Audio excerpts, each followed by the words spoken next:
नमस्कार, मैं विज्ञान कुमार आप सभी का हमारे चैनल सुनता जा में स्वागत करता हूँ। और आप सभी को मेरी शुभकामनाएं बाल दिवस पे। आपके लिए एक प्रश्न भी रहेगा कि किस प्रधानमंत्री के जन्मदिन पर बाल दिवस मनाया जाता है। आप अपने उत्तर को कमेंट सेक्शन में ड्रॉप कीजिए। तो चलिए बिना देरी के आगे बढ़ते हैं। आज हम अध्याय 9 के यशपाल जी के द्वारा लिखे गए लखनवी अंदाज के प्रश्न अभ्यास करेंगे। तो चलिए आगे बढ़ते हैं। पहला प्रश्न, लेखक को नवाब साहब के किन हाव भावों से महसूस हुआ कि वे उनसे बातचीत करने के लिए तनिक भी उत्सुक नहीं हैं। उत्तर, लेखक के अचानक डिब्बे में कूद पड़ने से नवाब साहब की आंखों में एकांत चिंतन में खलल पड़ जाने का असंतोष दिखाई दिया। ट्रेन में लेखक के साथ बातचीत करने के लिए नवाब साहब ने कोई उत्साह नहीं प्रकट किया। लेखक से कोई बातचीत भी नहीं की और ना ही उनकी तरफ देखा।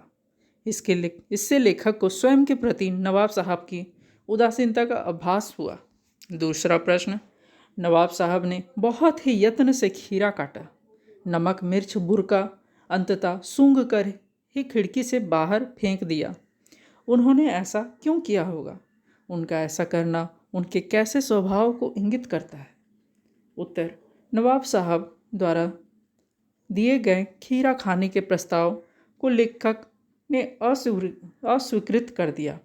खीरे को खाने की इच्छा तथा सामने वाले यात्री के सामने अपनी झूठी शाख बनाए रखने के लिए उलझन में नवाब साहब ने खीरा खाने की सोची, परंतु जीत नवाब के दिखावे की हुई और इसी इरादे से नवाब साहब ने खीरा सूंघकर फेंक दिया। नवाब के इस स्वभाव से ऐसा प्रतीत होता है कि वो दिखावे की ज़िंदगी जीते हैं। खुद को अमीर सिद्ध करने के लिए वो कुछ भी कर सकते हैं। तीसरा प्रश्न, बिना विचार, घटना और पात्रों के भी क्या कहानी लिखी जा सकती है? यशपाल के इस विचार से आप कहाँ तक सहमत हैं? उत्तर, हम लेखक यशपाल के विचारों से पूरी तरह सहमत हैं। किसी भी कहानी की रचना उसके आवश्यक तत्वों, कथा वस्तु, घटना, पात्र आदि के बिना संभव नहीं होती। घटना तथा कथा वस्तु कहानी को आगे बढ़ाते हैं। पात्रों द्वारा संवाद कहे जाते हैं। कहानी में कोई न कोई विचार, बात या उद्देश्य भी अवश्य होना चाहिए। ये कहानी के लिए आवश्यक तत्व है। चौथा प्रश्न, आप इस निबंध को और क्या नाम देना चाहेंगे? इस कहानी का नाम झूठा दिखावा, नवाबी शान या आडंबर भी रखा जा सकता है, क्योंकि नवाब ने अपने झूठे शान शौकत को कायम रखने के लिए अपनी इच्छा को ही दबा दिया। साथ ही उनके नवाबी स्वभाव सामंती वर्ग की बनावटी जीवन शैली व दिखावे को सिद्ध करता है। रचना और अभिव्यक्ति के प्रश्न। 5.1 प्रश्न, नवाब साहब द्वारा खीरा खाने की तैयारी करने का एक चित्र प्रस्तुत किया गया है। इस पूरी प्रक्रिया को अपने शब्दों में व्यक्त कीजिए। उत्तर, सेकंड क्लास का एकांत डिब्बे में बैठे नवाब साहब खीरा खाने की इच्छा से 2 ताज़े खीरे एक तौलिए पर रखे हुए थे। पहले तो उन्होंने खीरे को खिड़की से बाहर निकालकर लोटे के पानी से धोया और तौलिए से साफ किया, पर पानी सुखा लिया। जेब से चाकू निकाला, दोनों खीरों के सिरे काटे और उन्हें गोद कर झाग निकाला।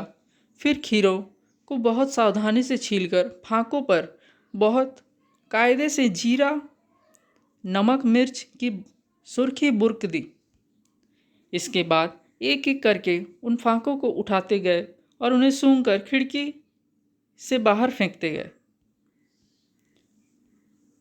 5.2 किन किन चीज़ों का रसास्वादन करने के लिए आप किस प्रकार की तैयारियां करते हैं? उत्तर, हम खीर का रसास्वादन करने के लिए उसे अच्छी तरह से एक कटोरे में रखते हैं तथा उसके ऊपर काजू, किशमिश, बादाम और पिस्ता डालकर अच्छी तरह से उसे सजाते हैं और फिर उसका स्वाद लेते हैं। छठा प्रश्न, खीरे के संबंध में नवाब साहब के व्यवहार को उनकी सनक कहा जा सकता है। आपने नवाबों की ओर भी सनकों और शौक के बारे में पढ़ा सुना होगा। किसी एक के बारे में लिखिए। उत्तर, पाठ में प्रस्तुत खीरे के प्रसंग द्वारा नवाब के दिखावटी जिंदगी का पता चलता है। इससे उनकी सन की व्यक्तित्व का ज्ञान होता है। ऐसे ही एक सनक यह भी हो सकती है, नवाब अपनी शान और शौकत के लिए पैसे लुटाने से बाज नहीं आते हैं, फिर चाहे उनके घर में पैसों की तंगी ही क्यों ना हो, पर बाहर वे खूब पैसा लुटाते हैं। 7वां प्रश्न, क्या सनक का कोई सकारात्मक रूप हो सकता है? यदि हाँ, तो ऐसे सनकों का उल्लेख कीजिए। सनक के 2 रूप होते हैं। ऐसे कुछ सनकों का उल्लेख नीचे दिया जा रहा है। एक सकारात्मक तथा दूसरा नकारात्मक। जहाँ एक और नकारात्मक सनक किसी व्यक्ति को समाज में हंसी मजाक का पात्र बना देता है, वहीं सनक का सकारात्मक पक्ष उसे रातों रात प्रसिद्ध कर देता है। मदर टेरेसा को सनक थी गरीब और बेसहारा लोगों की मदद करने की, तो हमारे देश के देशभक्त नेताओं को देश को आज़ादी दिलाने की सनक सवार थी। महात्मा बुद्ध की सत्य को खोने की सनक ने उन्हें गौतम बुद्ध का दर्जा दिला दिया।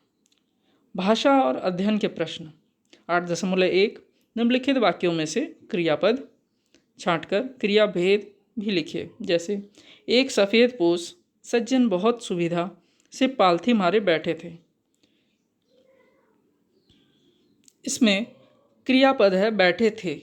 कौन सा क्रिया? अकर्मक क्रिया।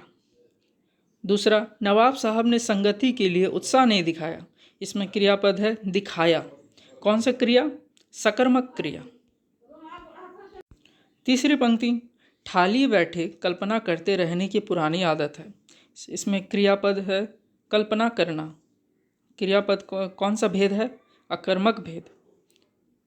है, कौन सा क्रियापद? है। कौन सा भेद? अकर्मक।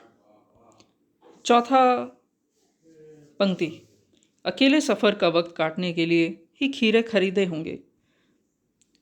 क्रियापद काटना और भेद सकर्मक। क्रियापद खरीदे होंगे, भेद सकर्मक। 5वां पंक्ति, दोनों खीरों के सिरे काटे और उन्हें गोद कर झाग निकाला। क्रियापद काटा, भेद सकर्मक। क्रियापद गोद कर, भेद सकर्मक। क्रियापद निकाला, भेद सकर्मक। 6वां पंक्ति, नवाब साहब ने सतृष्ण आंखों से नमक मिर्च के संयोग से चमकती खीरें की फांकों की ओर देखा। क्रियापद देखा और भेद अकर्मक। 7वां पंक्ति, नवाब साहब खीरे की तैयारी और इस्तेमाल से थक कर लेट गए।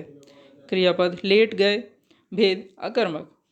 क्रियापद थक कर, भेद अकर्मक। 8वीं पंक्ति, जेब से चाकू निकाला। क्रियापद निकाला और भेद सकर्मक। और इसी के साथ हमने चैप्टर 9 के प्रश्न अभ्यास हल किए। आगे की वीडियोस में हम चैप्टर 10 अध्याय 10 की व्याख्या करेंगे, कहानी को जानेंगे, उसको समझेंगे और इसी तरह पूरा हिंदी बुक की पाठ्यक्रम को पूर्ण करेंगे। अगर आपको वीडियोस हमारी अच्छी लगती हो तो उसे लाइक करें और हमारे चैनल को सब्सक्राइब करें और हमारे चैनल से जुड़े रहें। 10वीं कक्षाओं के छात्र छात्राओं को ये वीडियो शेयर कर दें ताकि वो अपने परीक्षा में उत्तीर्ण हो सके। धन्यवाद।